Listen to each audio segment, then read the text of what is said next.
Sebelum melanjutkan, jangan lupa subscribe dulu, terima kasih. Bab 477 Lauren bukan bos wanita. Itu adalah Bentley. Meskipun itu juga mobil mewah, mobil itu sudah tua dan tidak terlalu bersih. Ini terutama terjadi jika dibandingkan dengan Rolls-Royce putih milik Fanny, yang masing-masing sama mengilapnya dengan yang baru. Tampilan ruang pamer. Setelah Bentley berhenti, seorang lelaki tua turun. Itu butler Frank. Pelayan Frank. Jordan dan Lauren langsung menghampiri saat mereka melihat butler Frank. Stefan juga menghampiri Chloe. Tuan Jordan, selamat datang di rumah. Butler Frank tersenyum gembira saat kerutan muncul di wajah tuannya. Lauren telah banyak mendengar tentang butler Frank. Meskipun dia hanya seorang kepala pelayan dan Lauren adalah istri Jordan, dia tidak bersikap angkuh seperti Hailey dan menyapa butler Frank dengan sangat hormat. Halo butler Frank. Saya istri Jordan, Lauren. Kepala pelayan Frank buru-buru membungkuk. Halo, Nyonya Jordan. Selamat datang. Lauren sangat gembira mendengar butler Frank memanggilnya Mrs. Jordan dan sambutan hangatnya. Dia akhirnya datang ke rumah suaminya dan bisa bertemu keluarganya. Stefan segera menjabat tangan butler Frank. Halo, Tuan Frank. Saya Stefan Howard, ayah mertua Jordan. Kepala pelayan Frank segera membalas sapaannya. Halo, Tuan Howard. Chloe pun berteriak dengan gembira, halo, Paman Frank. Halo, Nona kecil Chloe. Tuan Stelle Senior akan sangat senang bertemu dengan Anda. Semua orang, silakan masuk ke mobil, kata butler Frank. Sementara keluarga Howard mengobrol dengan butler Frank, Fanny dan dua orang lainnya mengobrol di kejauhan. Fanny berkata dengan nada meremehkan, apakah keluarga suami Lauren yang mengirim mobil itu? Mengapa mereka mengirim mobil seperti itu?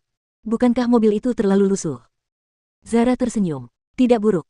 Bagaimanapun juga, ini Bentley. Fanny tersenyum. Ya ampun, itu Bentley tua, oke. Tahukah kamu betapa murahnya Bentley bekas di Inggris? Aku curiga Lauren menikahi seorang penipu. Beatrice segera mengingatkannya, Fanny, pelankan suaramu. Jangan katakan hal seperti itu di depan Lauren. Dia sangat menyukai Jordan. Fanny mendengus. Jordan mengantar Stefan dan Chloe ke dalam mobil terlebih dahulu sebelum berjalan kembali bersama Lauren. Ia berencana untuk mengucapkan selamat tinggal kepada ketiga teman sekolahnya sebelum pergi. Melihat Jordan telah kembali, Fanny memasang senyum palsu. Hai, Tuan Muda Jordan, jadi Anda berasal dari keluarga kaya. Sebuah Bentley dikirim untuk menjemput Anda semua. Mobil itu sangat langka di London.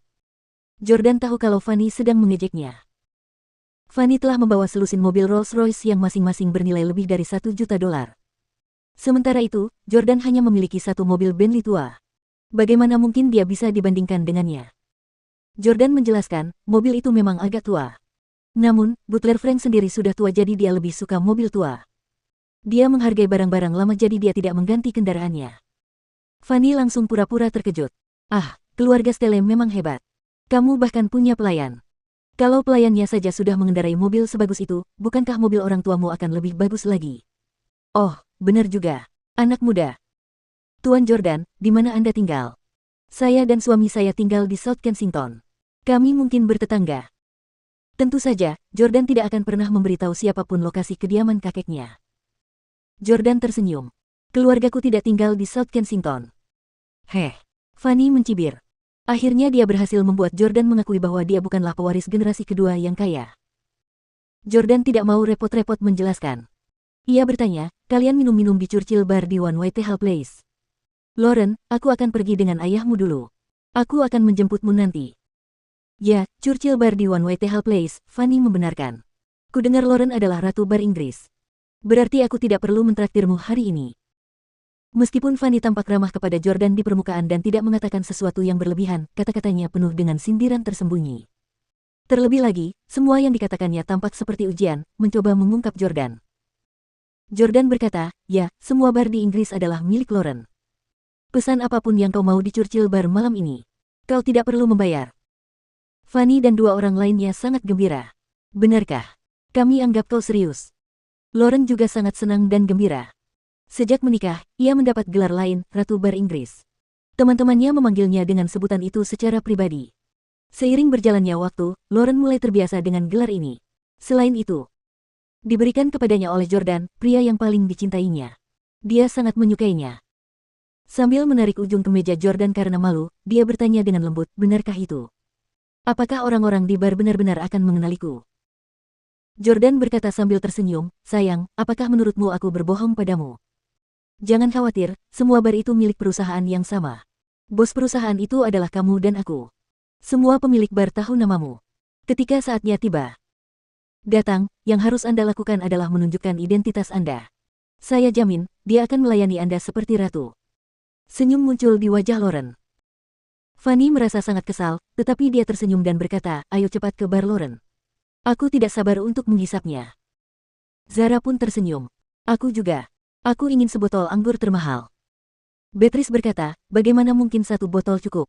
Setidaknya 3, haha. Lauren juga sangat murah hati. Gadis-gadis, pesan saja apapun yang kalian mau. Aku yang traktir. Jordan merasa puas saat melihat Lauren dan teman-teman sekolahnya berceloteh riang. Sayang, ajak teman-temanmu untuk bersenang-senang. Kamu ratu bar di sini, jadi semua bar adalah milikmu. Jordan tidak membelikan rumah untuk Lauren atau memberinya mobil. Ia tidak suka memberikan barang-barang yang diinginkan kebanyakan wanita. Namun, apa yang diberikan Jordan kepada Lauren lebih dari sekadar rumah atau mobil. Keempat wanita cantik itu mengendarai Rolls-Royce putih menuju Churchill Bar di One Whitehall Place. Saat memasuki bar, mereka menyadari bahwa tidak banyak orang di dalamnya. Mereka berempat duduk di bar. Keempat wanita cantik ini langsung menarik perhatian banyak pria. Zara mengetuk meja dan berkata kepada pelayan, berikan kami sebotol anggur termahal Anda. Beatrice tersenyum. Kami mau 4 botol. Pelayan itu sedang membersihkan gelas anggur sambil mengingatkan mereka. Nona-nona, anggur termahal kami di sini harganya beberapa ribu pound. Zara tersenyum. Apa gunanya beberapa ribu pound? Lagi pula kita tidak perlu membayar. Bos wanitamu ada di sini. Apa kau tidak mengenalinya? Nona bos. Pelayan itu bingung. Lauren memperkenalkan dirinya dengan gugup kepada pelayan. Halo, saya Lauren Howard dari Green King Bar Group. Namun pelayan itu hanya menjawab, jadi. Apa yang membuatmu berpikir bahwa kamu tidak perlu membayar minumanmu?